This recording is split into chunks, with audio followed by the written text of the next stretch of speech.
Alam mo, ang ating flu season is usually between August, September, October. Mga yan yung tinatawag nating flu season. At talagang tumataas ang kaso.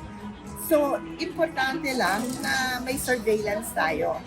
And the fact that posible naman na magkaroon tayo ng mga measures to prevent transmission, tingnan na nga, hand washing, yung paglalagay ng mask pagka meron kang sakit, kung mo sinisipon, huwag ka nang magkihalubilo sa iba at maglagay ka ng mask. Nasa ganon, hindi kumalat. Pero nangyayari yan, seasonal variation ng flu.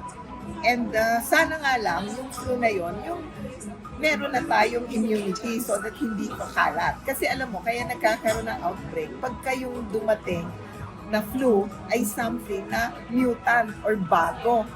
Doon nagkakaroon ng pandemic.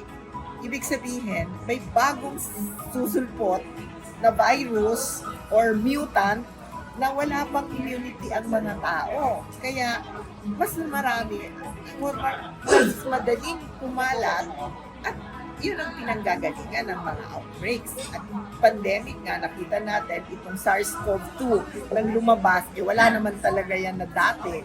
So, kailangan lang malaman natin paano sagutin, paano maging preparado sa mga ganitong pagkakataon.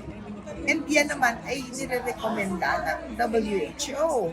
Hindi ako ang nagre-recommenda na we do have this. But I think our government is doing something. Ang importante lang dahil gusto ng mga tao rin malaman at hindi sila naniniwala sa mga mali information na mga nagpapanik na tao na mali-mali.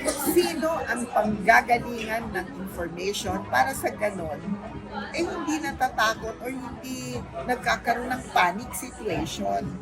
Bali, ma'am, are we encouraging yung vaccine? Di ba may parang tayong flu vaccine?